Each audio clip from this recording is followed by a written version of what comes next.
Hi, this is Vijay Bambani. I'm back with you again. This time, I want to share with you a secret that should put you ahead of the broader markets.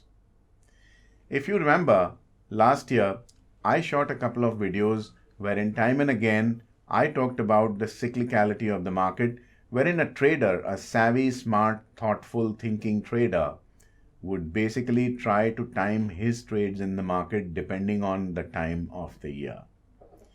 And I also advocated about the US presidential election cycle. And incidentally, on 3rd of November 2020, you have the US presidential elections. I told you how there would be a predetermined fashion of the economic data suddenly turning to positive, magic occurring in the corporate profitability, inflation, etc., and see how it's all coming out to be as per the plan. I then told you in a separate video about what to expect in the month of December.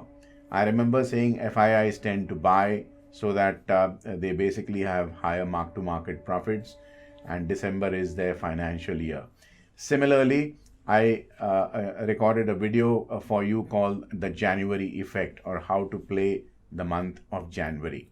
Subsequently, we recorded another video of how to play the market ahead of the budget and in February. This is the month of March. I think it is time we did something for those traders who are seeking guidance of what they can expect in the month of March from the various asset classes. Now, March happens to be the end of the financial year in India because we follow 1st April to 31st March as the financial year. Here, there are some very typical push and pull impacts on the prices in the financial markets. The biggest players in the Indian markets are the mutual funds. And the domestic mutual funds, as per law, will have to announce in one local and one national newspaper their profits and losses, and therefore their NAVs as of 31st March in as short a possible of time lag after the March ending, which would probably be in the first 10 days of April. Now, this gives the mutual fund boasting rights of how they have outperformed the markets, the indices, and the other mutual funds and their peers. What typically happens, therefore, in order to earn the boasting rights of having outperformed the markets, mutual funds resort to March end buying so as to lift up prices, which gives them an edge, therefore, of higher NAVs. All other factors remaining constant, should there be no announcement of wars, natural calamities like earthquakes, tsunamis, etc., coronavirus, etc., the month of March is absolutely hazardous for any short seller who's trying to make money in the market by getting too aggressive by short selling. Hey, the big boys of the game are the mutual funds, and they are interested in propping up their NAVs by March end in a normal routine year. If you get hold of some bad news, which you can exploit by going short, by all means. But all other factors remaining constant, you're taking panga with the biggest players or the strongest hands in the markets, which is the mutual funds. Secondly, let's go for the FIIs and the global hedge funds. They may not have their financial year end, but definitely have their first quarter of the calendar, which they have to again do the same thing which the domestic mutual funds do, NAV propping. So quarter ending is a bad time for you to go short, because the bigger the hands, the stronger they are, and you're taking on an enemy many thousand times stronger than you are. So I would expect, if there is no other news on the corona front or the war in Yemen, Libya, Syria, etc., March end to see prices stabilizing, if not rising a little bit. When it comes to the individual investor trader, if at all the trader has a good amount of profits in the delivery segment, and they have reported losses in the F&O segment. Traders tend to balance their books by selling for delivery and booking profits so as to offset their losses in the derivative segment. Now that basically makes it dependent on how the financial year has been. If at all the financial year has been good for the trader investor, he need not do end of the year tax consideration selling.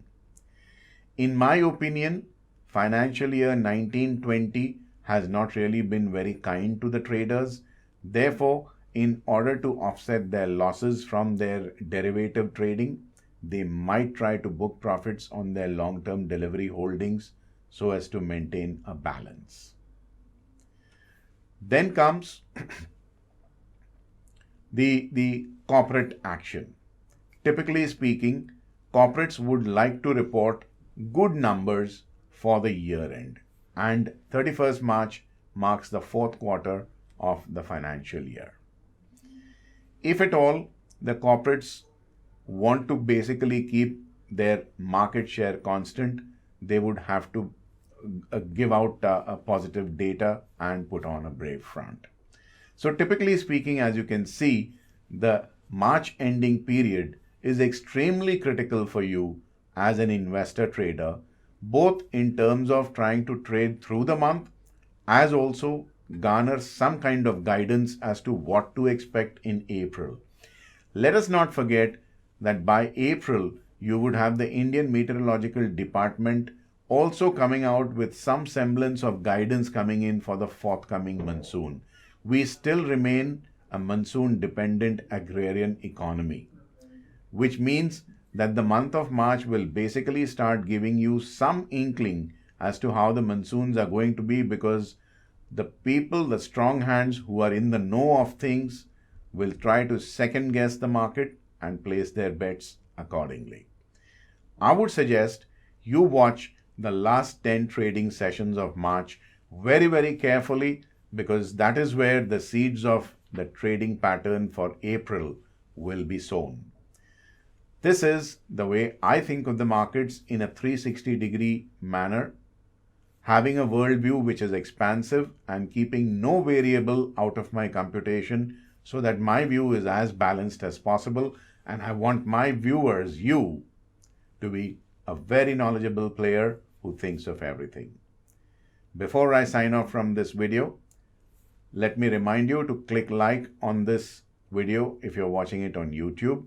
In the comment section, please let me know what you think of this video and what other videos you would want me to record in the future. Do not forget to share this video with your family and friends. And I do hope you remember, we are now on Telegram with the handle Equity Master Official, where I put in my news and views 24/7. I'd love to see you there on Telegram as well. This is Vijay Bambwani signing off for now. Do take very good care of your trades and investments. Thank you. Also, do not forget to subscribe to my free email newsletter, Fast Profits Daily, and get my free guide, How to Trade Markets Like a Pro.